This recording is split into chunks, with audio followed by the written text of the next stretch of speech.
it's been a while since we've read. So, just to recap, we've done first four chapters of the Chocolate Touch, and it just ended that he ended up doing something to his friend that wasn't very kind, and she was very upset with him. And so we also left off where he discovered that he's got this like chocolate touch.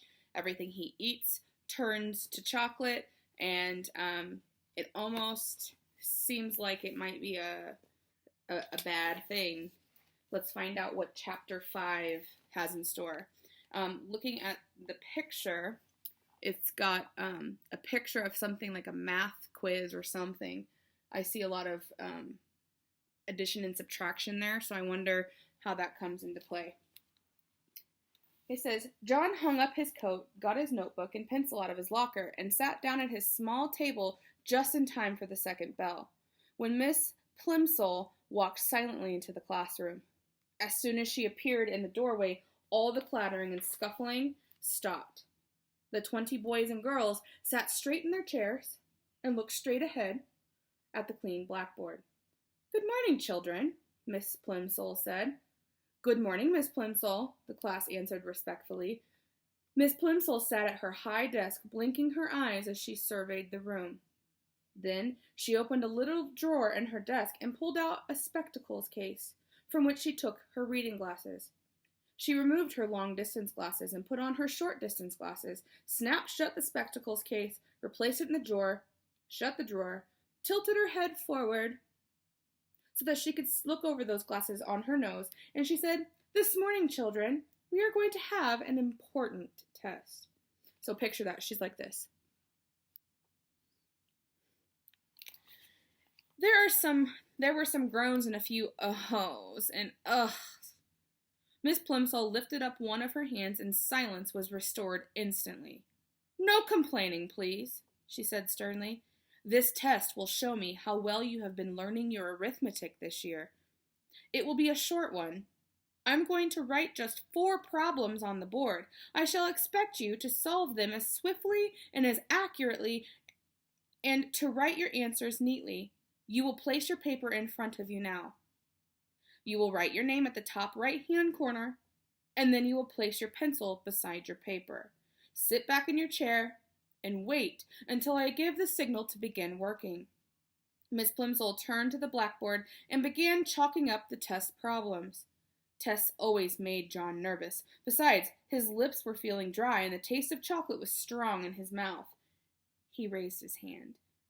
Yes, John, Miss Plimsoll asked. Please, may I go and get a drink of water, please, Miss Plimsoll? He asked in a small voice. Very well. Hurry back. We're going to start in a few minutes. John gratefully slipped out of the room and walked quickly down the quiet corridor to a water fountain. His tongue felt thick with chocolate. The cold water would be refreshing. He pressed his foot down on the fountain treadle, and a stream of clear, ice-cold water spurted up from the silver nozzle in the white enamel basin. He lowered his head until the jet of water reached his lips. The cold water splashed delightfully against the outside of his mouth. He opened his lips. As soon as the water gushed in, it turned into ice-cold chocolate water, thin and sweet. Quickly stopping the flow, John looked with dismay at the shallow puddle that had formed and was now draining away in the basin of the fountain. He hurried to another fountain on the second floor of the building, but the same thing happened. The clear, ice-cold water turned to liquid chocolate in his mouth. When John finally got back to his classroom, all the other pupils were bent over their tables, busily scratching away. Miss Plimsoll looked up from her book as John tiptoed in. She looked at the clock on the wall, looked back at him, and wagged a finger reprovingly. John began on the first of the 4 problems, but he was so worried about the chocolate water that he couldn't keep his mind on his work. By the time he was ready to start the 4th problem, the other boys and girls were already putting down their pencils and straightening up and smiling at each other. 2 minutes to go, said Miss Plimsoll. Concentrating hard, John took the end of his pencil between his teeth and began to nibble it.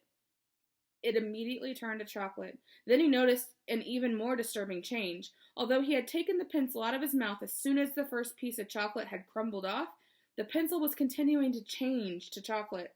The chocolate was slowly but steadily moving down the pencil, replacing the wood and the lead inside, changing it into chocolate before his very eyes. The magic, for John knew that his power must be magic, was apparently getting stronger. By this time, the whole pencil had changed from red, yellow, and black to brown and dark brown.